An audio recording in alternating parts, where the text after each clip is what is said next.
Breakfast ബാങ്കോക്കിൽ, coffee കൊളംബിയയിൽ, lunch Los ഏഞ്ചൽസിൽ, സ്നാക്സ് സിംഗപ്പൂരിൽ, ഡിന്നർ ദുബായിൽ. This is Queen Avantika's order. എന്തിനാണ് ചിരിക്കുന്ന?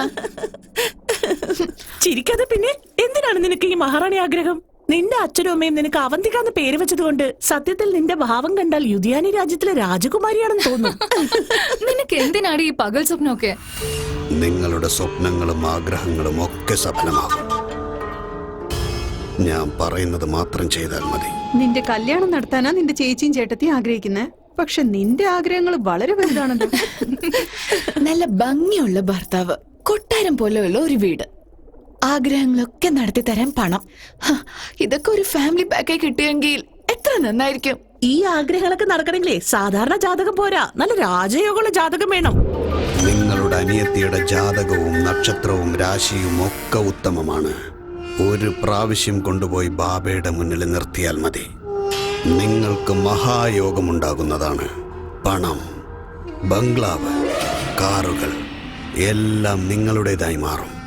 നിങ്ങൾ പറയുന്നതൊക്കെ സത്യമാണോ സാറേ? എന്നെ വിശ്വസിക്കൂ. ഈ കൊച്ചു വീട്ടിൽ ജീവിക്കാൻ കഴിയാതെ, മുന്നേറ്റത്തിനായി മുമ്പിൽ ഒരു വഴിയുമില്ലാതെ, പരഗതിയില്ലാതെ ഞങ്ങളെല്ലാവരും ഇവിടെ കിടക്കുന്നു. ഇന്ന് ഞങ്ങൾക്ക് നിങ്ങളുടെ ദയവ് കൊണ്ട് സത്യത്തിൽ രാജയോഗം കിട്ടുകയാണെങ്കിൽ അതിനു വേണ്ടി എന്റെ അനിയത്തി ബലി കൊടുക്കാനും ഞാൻ തയ്യാറാണ്. ഈശ്വരാ, എന്നെ കാറിലും ഫ്ലൈറ്റിലും കൊണ്ടു നടക്കുന്ന ഒരു ഭർത്താവിനെ തരണേ പ്ലീസ്. ഇത്രയും വലിയ ആഗ്രഹങ്ങൾ ശരിയാവില്ല. അത്രയ്ക്ക് ഞാൻ എന്താ ആഗ്രഹിച്ച? ഒരു നല്ല ജീവിതമല്ലേ ആഗ്രഹിക്കുന്നത്, അങ്ങനെയല്ലേ? നിങ്ങളുടെ അനിയത്തി എവിടെ? ഇപ്പൊ തന്നെ വിളിക്കാം.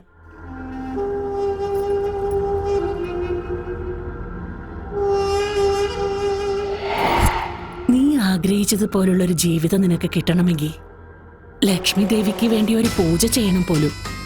അങ്ങനെ ചെയ്താൽ നിനക്ക് നല്ലൊരു ഭർത്താവിനെ കിട്ടും. എന്റെ ഈ അവസ്ഥയൊന്നും നിനക്കുണ്ടാവരുത് മോളെ. നീ സന്തോഷത്തോടു കൂടി ജീവിക്കണം. നീ സപ്രപഞ്ചത്തിൽ വേണം കിടന്നുറങ്ങാൻ. നീ വില കൂടി കാറിൽ വേണം സഞ്ചരിക്കാൻ. അതെന്ത് പൂജയാ ചേച്ചി? ആ പൂജയുടെ പേരാണ് മാർത്തശ പൂജ.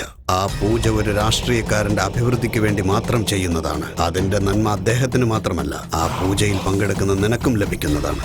കല്യാണം കഴിയാത്തൊരു പെൺകുട്ടി ഈ പൂജയിൽ പങ്കെടുക്കുമ്പോൾ ആ കുട്ടിയുടെ മനസ്സിലെ എല്ലാ ആഗ്രഹങ്ങളും സഫലമാകുന്നതാണ്. നീ കൊതിക്കുന്ന ജീവിതം തന്നെ നിനക്ക് കിട്ടും. നിന്റെ ശരീരം മുഴുവൻ ആഭരണങ്ങളെ കൊണ്ട് പൊതിയും. പൂജ നടക്കുന്ന ആ വീട് പോലും നിന്റെ പേരിൽ അവരെഴുതിത്തരും. സത്യമാണോ? എന്നെ വിശ്വസിക്കേ. അങ്ങനെയാണെങ്കിൽ ആ പൂജയ്ക്ക് ഞാൻ തയ്യാറാണ്. എന്റെ അനിയത്തി ഒത്തിരി ഭാഗ്യവതിയാണ്.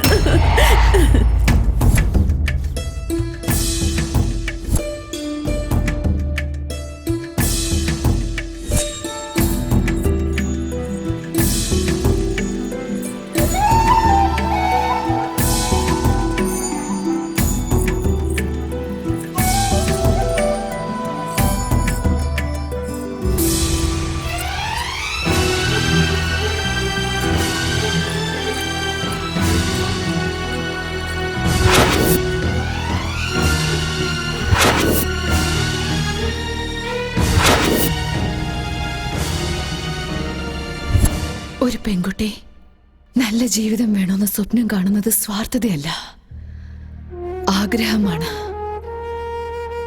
അന്ന് എന്റെ ചേച്ചിയും ചേച്ചിയുടെ ഭർത്താവും എന്റെ മനസ്സിൽ എന്തൊക്കെയോ ഒക്കെ പറഞ്ഞ്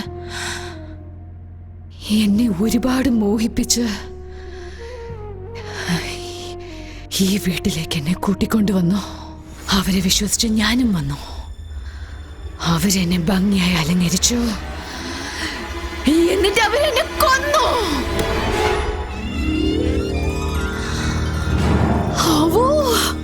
എന്ത് ഭംഗിയുള്ള സ്വർണ്ണങ്ങളാ, എന്ത് നല്ല സാരി. അയ്യോ, എന്ത് ഭംഗിയല്ലേ ചേച്ചി. ഇതൊക്കെ എനിക്കാണോ? നീ മഹാലക്ഷ്മിയുടെ ജാതകത്തിൽ ജനിച്ചതല്ലേ? ഈ ആഭരണം മാത്രല്ല, ഈ വീട് നിനക്ക് സ്വന്തമാണ്. സത്യമായിട്ടും ഈ വീടും എനിക്കാണോ? നിനക്ക് തന്നെയാണ്. അയ്യോ, കൊള്ളാല്ലേ ചേച്ചി. അവന്തിക ഇപ്പോൾ ഒരു ദേവതയായി മാറാൻ പോവുകയാണ്. നിങ്ങളുടെ സ്വപ്നം പൂർത്തീകരിക്കും. ചിലരുടെ ജാതകം അവരെ ഉന്നതികളിലെത്തിക്കും. മറ്റു ചിലരുടെ ജാതകം കൂടെ നിൽക്കുന്നവരെ ഉന്നതിയിലെത്തിക്കും. അവന്തികയെ പോലെ. സത്യമല്ലേ പറയണ ബാബ? അവന്തിക്കാന്ന് പേരുള്ളത് കൊണ്ട് നീ ഒന്നും മഹാറാണി അല്ലാന്ന് എന്റെ ഫ്രണ്ട്സ് ഒക്കെ കളിയാക്കും. അത് കേട്ടപ്പോ ഞാൻ എന്ത് വിഷമിച്ചെന്നറിയോ? എന്നാൽ ഇപ്പൊ എന്നെ കാണാൻ മഹാറാണിയെ പോലെ ഇല്ലേ? അതെ മോളെ, സാക്ഷാൽ മഹാലക്ഷ്മി പ്രത്യക്ഷപ്പെട്ടതുപോലെ ഉണ്ട്. എന്റെ പൊന്നുമോൾക്ക് കണ്ണീര് കിട്ടാൻ നിക്കണ്ട. വാ മോളെ, നമുക്ക് പൂജയ്ക്ക് സമയമായി. ശരി.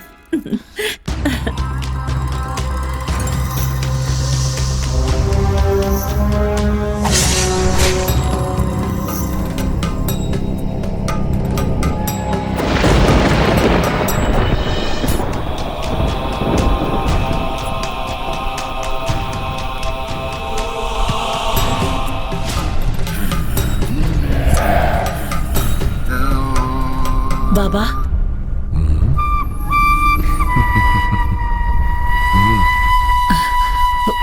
മോളെ പോവാ നമുക്ക്.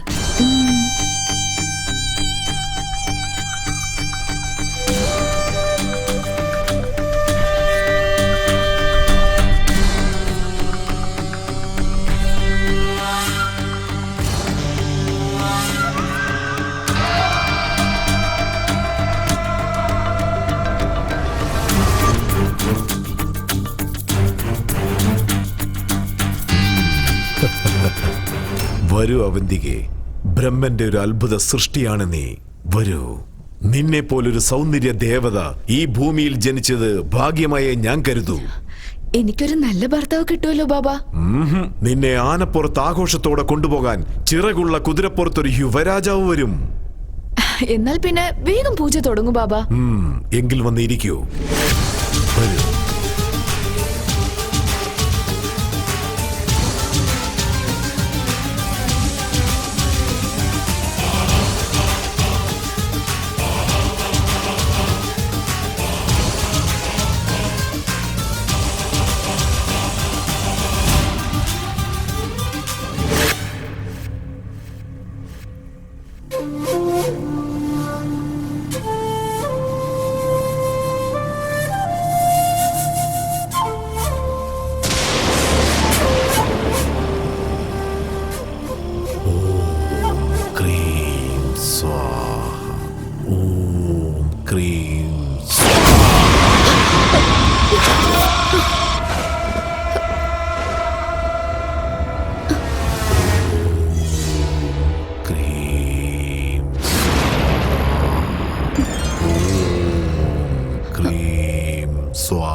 കുങ്കുമം സമർപ്പണം ചെയ്യൂ.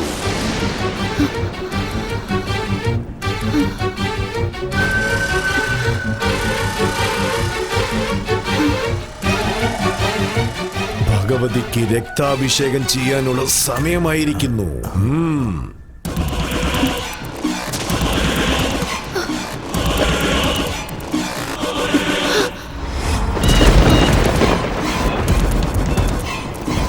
മുട്ടുകാലിൽ നിന്നുകൊണ്ട് ഭഗവതിയുടെ അനുഗ്രഹം വാങ്ങിച്ചോളൂ.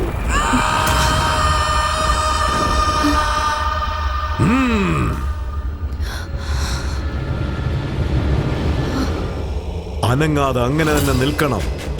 കണ്ണടച്ച് പ്രാർത്ഥിച്ചുകൊണ്ട് നിൽക്ക്. ഒരു വെട്ടില് തല തുണ്ടാകണം. ഒറ്റ വെട്ടിൽ. ഓം ക്രീം സ്വാഹ. അങ്ങനെ തന്നെ നിൽക്ക്. നീ ചെല്ല്. ഓം നരബലി സ്വാഹ. ഓം ക്രീം സ്വാഹ. ഓം ക്രീം സ്വാഹ. ഓം ക്രീം സ്വാഹ. ഓം ക്രീം സ്വാഹ. ക്രീം സ്വാഹ. എന്റെ ചേച്ചിയും ചേട്ടനെയും എന്റെ അച്ഛനും അമ്മയും എന്നാ ഞാൻ കരുതിയത്. എന്നാൽ പണത്തിന് വേണ്ടി മകളെ പോലെ വളർത്തി എന്നെ കൊല്ലുമെന്ന് വിചാരിച്ചില്ല.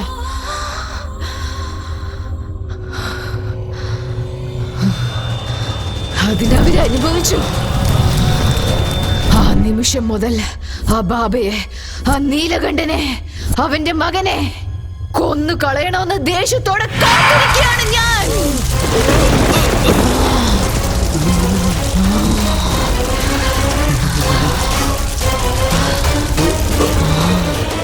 നിനക്ക് ഈ വീട് വേണം, എനിക്ക് അവന്മാരുടെ ജീവൻ വേണം. പോ, അവന്മാരെ കൊണ്ടുവാ. പോ.